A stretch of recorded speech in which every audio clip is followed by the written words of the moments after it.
Our topic for this session is Christian fasting. But before we get into that topic, I want you to meet Margaret Campbell. Margaret is from Houston, Texas, right? Yes. And is an interior designer by profession. But I want you to know that I have hiked with Margaret Campbell. She has summited two 14,000-foot mountains. Yes. Wasn't that an experience? It was. I mean, for a flatlander to actually get at 14,000 feet is a real task. I just didn't think it would take very long to get to the top, because when you stand at the bottom, they don't look very tall. Yeah, it takes a bit, doesn't it? It keeps extending out. And your son, Nathan, really coached me up that first one. I wouldn't have made it. Yeah, that was a great time. Glandian, we're working on fasting in this session. With your love of coffee, I just think a little discipline here is in order, so I'd like to give you some water and take your cup. Well, let me tell you that Margaret is not the only person that can summit a mountain. I had a summit the other day also. It was cold, and I walked from my car to the coffee shop. It was quite an experience. Glandian told me the other day he actually tried fasting from coffee and made it all the way to 11:30, wasn't it? 11 o'clock. 11 o'clock. a.m. Now, fasting is the voluntary denial of an otherwise normal function for the sake of intense spiritual activity. Now, there's nothing wrong with these normal functions in life. It is just that there are times when we set them aside in order to concentrate. Now, when we see that, we understand both the reasonableness of fasting as well as the broader dimensions to it. There are a lot of things to learn to fast from. For example, in our day, one of the greatest needs is to learn to fast from speech. You see, silence is one of the deepest disciplines of the spiritual life, simply because it puts the stopper on all that self-justification, all that managing of our public image. Now, in fasting, we are not trying to trick God into doing something or to manipulate God. We're not fasting for political pressure, that is, manipulating other human beings. We're not fasting to lose weight or vanity. No. Christian fasting has spiritual purposes. First, we're learning something about balance in life. We're learning how not to be so consumed by the consumer culture of our day. Fasting is kind of an inner alarm to catch us up, to understand the priorities of life. And then we also fast because it reveals the things that control us. You see, we hide with food and other good things what is inside of us, but in experiences of fasting, that comes to the surface. I remember in my first experiences of fasting, I constantly had this anger. Now, you have to understand, people would always say that I was such an easygoing sort of guy, nothing ever bothered me, loved to work under pressure. And I'd say, Lord, I'd so appreciate it if you'd teach me some of what's inside of me. And the Lord would say, delighted, how about a little fast? And pretty soon I'm exploding with anger. And at first I thought that I'm angry because I'm hungry. Now I understand about low blood sugar and all of that. But then I realized I'm angry because there is a spirit of anger within me that I need to deal with. And so coming to understand that there's so many things, pride. Do you have any idea how many religiously respectable ways there are for letting everybody know how good we are? You see? These are the kinds of things we begin to deal with in fasting. And then too, we learn to fast so that we might feast upon God. See, we learn by experience that we do not live by bread alone, but by every word which proceeds from the mouth of God. Now, that's not just nice poetic statement. It's a reality of being sustained. Now, Glandian, I took your cup here, but I just want to illustrate feasting upon God and give you a larger cup. How's that? Thank you. Now, let me share with you a very early experience I had with fasting and two results that came out of it that were both unexpected and very different. Oh, I was so rigid in those early days. You wouldn't have liked me a bit. I decided I was going to go into this little room and I was going to fast and pray for 3 days. And I did.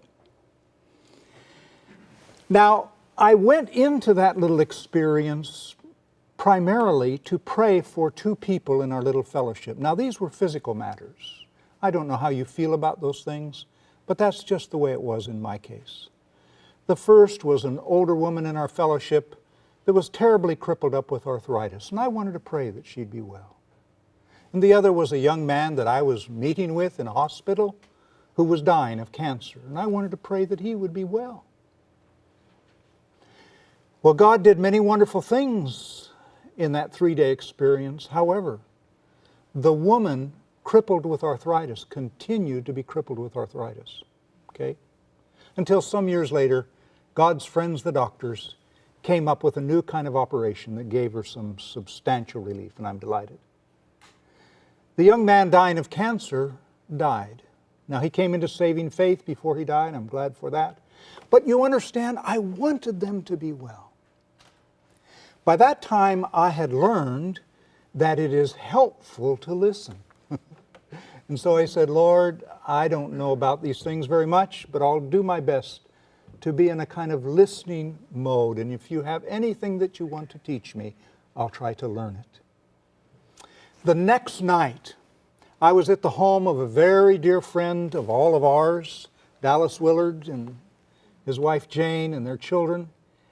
And Dallas was inviting me to go to a Lutheran church to hear an Episcopal lady speak on prayer. Now, you have to understand, this was 1970. Here was a Baptist inviting a Quaker to go to a Lutheran church to listen to an Episcopalian. And I was hemming and hawing and trying to figure a way to get out of this. And old Dallas just nailed me to the wall. He says, Foster, the only difference between you and me and this woman is that when she prays, things happen. Okay, I'll go. So I went. Big church. I hid up on the balcony. Here was this little old lady, just kind of talking away. And you have to understand my attitude about it. I listened for a little while, and I thought to myself, I know more about homiletics than she does. She is going to teach me. And she was just talking along this kind of the way she talked. She says, now, when you are first beginning to pray, do not start with the most difficult cases, like arthritis and cancer. She said, begin more simply. Learn to pray for things you'd normally never think of praying for. You know, headaches and earaches. This light went on. Of course. The progression in the spiritual life. You don't take an occasional jogger and put them in a marathon race. And you don't do that in the spiritual life either. I mean, you know, we get our Bibles and we say, the disciples were in the upper room for 10 days, and then the Holy Spirit fell. We say, quick, everybody in the church, lock the doors. We're going to pray for 10 days. Now, after about a half an hour of that, I mean, it's such a dismal experience, we never want to pray again. Now, you know how I know about this, huh? So I began to understand the importance of small things. Remember the prophet, despise not the day of small things. But there was another result that came out of that prayer experience. And it was guidance simply to call a person that I knew quite well and respected for his spiritual discernment and his wisdom. Former missionary in South America, had worked with Elizabeth Elliot, if you know that name, and some others. And I called him. He lives some distance away. Bill, I've had this experience, and my best guidance is that you're to come and pray for me if you would. He said, let me take it under advisement. After a bit, a few days, he said, yes, I'll come. And he came. And the first thing he did when he came into my little office was to sit down and start confessing his sins to me. And I thought to myself, what is he doing? I mean, he's the spiritual giant. But you understand, he knew that that was in me. And he was bringing all of that down.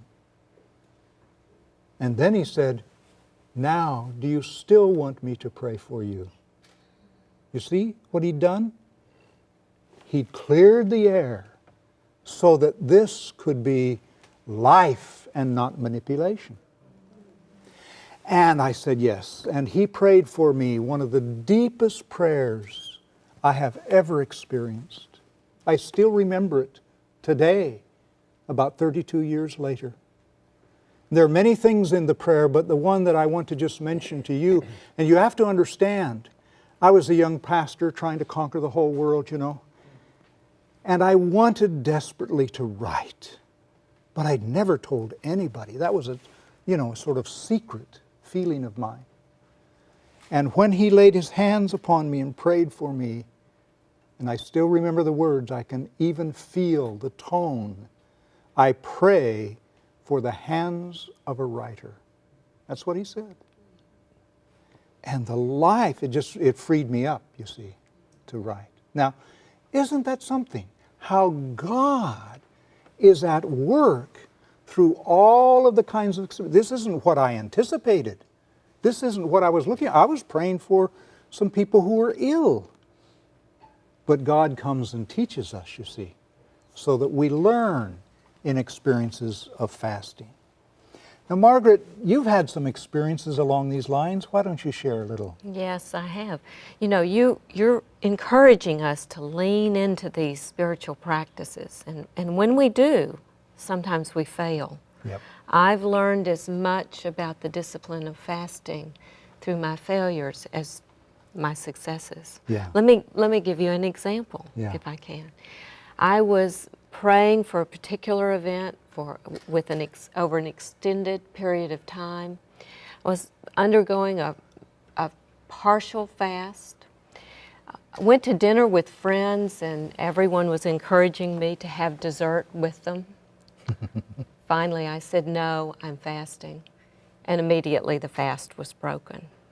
Now, later, I came across one of the writings of the Desert Fathers that said something like this: in times of hospitality, quietly break the fast and then resume again. Oh. Now I know it would have been better for me to order dessert, take a bite or two, and then quietly and prayerfully resume the fast. So we learn Yep. as we put these disciplines into Yep. practice. And I would be happy to take the rest of the dessert. I'm sure. Glandian, how has this discipline worked out in your life? In Deuteronomy, the scripture talks about God humbling them with hunger in order that they would know that we don't live by bread alone. Yeah. And I think that for me, when I fast, I'm confronted with a meditation, a reflection on God's way of humbling us in order to be sustained by a bread that is within His grace to give us. Yeah. I find for me that fasting does two things. It reminds me of the hungry, of those people who are in Africa or parts of our world, our society, who can't eat. In a time of great consumption and food on every corner, I think we need to be reminded of those who are suffering with hunger Right. and starvation. And I think it quietens my soul and makes me to be more reflective and prayerful. Yep. The second reason for fasting for me is that it quietens my mind. It makes me more still. Hunger has a way of making you more still and more dependent on God's grace, His sustaining love. Now, I need to say that I'm a diabetic, so I can't go on long extended fasts. I can only do fast a breakfast or a lunch or some Sure. other means of fasting Sure. because of my medical condition. Right. But I believe it's a discipline that deepens your relationship, increases your dependency upon God, humbles your heart, it makes you more reflective and more conscious of some type of bread that can sustain you other than Yeah. the bread that we can provide Yep. for ourselves. Yep. You know, sometimes we need to fast so that we can be sensitive to those who, in the words of Mahatma Gandhi, live an eternal compulsory fast. Exactly. Yeah. Yeah. Yeah. I've asked George if he might share with us a musical piece that would draw out for us seeking and yearning and longing. So listen to those three rhythms as he ministers to us in music. George? Travel with me if you would. As we seek for the face of God, seeking His glory, the reflection of who He is, His beauty, His reality, would you in your mind and your hearts seek the face of God for a moment?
We yearn for God. Let's for a moment concentrate and think of the yearning that we have for the heart of God, knowing Him, knowing His very center, so that ours might come to His love, to His care, to His understanding. Yearning.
And then longing for that intimate relationship with God.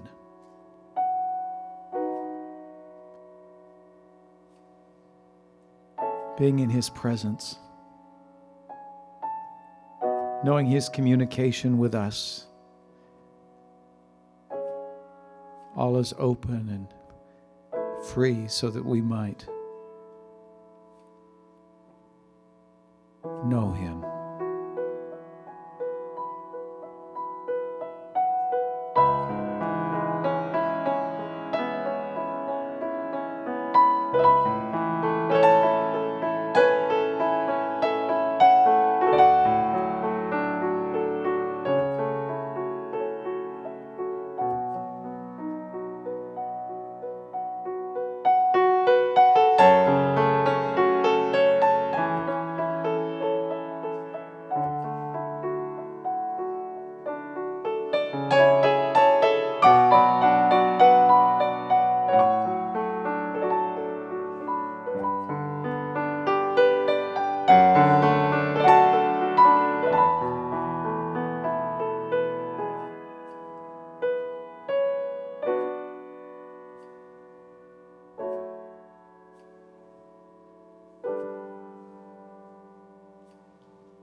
Seeking,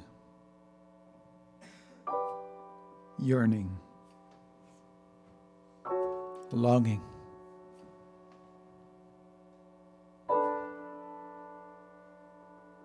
knowing the God,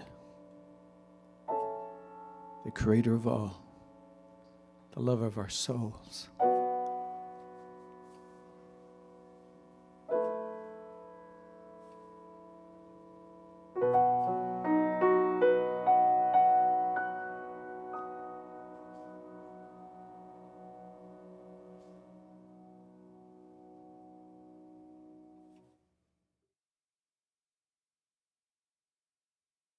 That's a good lead into some of the other disciplines too, because so often we mishear because of our desires. Right. And we're basically just, we want to hear what we want to hear. Right, and we just kind of move along. That's one of the reasons that fasting is thought of as a accompanying discipline to prayer, because one of the things that does is deal with desire. Yes, that's so important to know that we can be strong and happy when we don't get what we want. Exactly, exactly. And what a desperately needed thing today. Yes, yes. I mean, not just, food is important, and fasting deals with food, but there's many other things, just like fasting from speech. Yes. I mean, we're right now in a cycle of presidential election, and if anything will teach us that silence is a good thing. Yes, imagine one of the candidates turning to the other and saying, you know, I would really appreciate it if you'd have the last word. I think that would revolutionize the country, wouldn't it? Well, you know, fasting is, it's one of the prime examples of a voluntary discipline that we undertake. Yes, that's right. That's so true. You know, what I find, Richard, too, is that people have, there are various reasons they have a hard time with it, but I think it has become associated with a kind of virtuous or meritorious activity that you corner God with. Yeah. You know, Make something, and it's a terrible mistake to think of it in that way, because it isn't. Cornering God isn't something you want to get into anyway, but it doesn't impress God. Well, it's so important for people to understand, for all of us, that the disciplines themselves have no merit whatever. That's right. They don't Yes. get us any special. That's very true.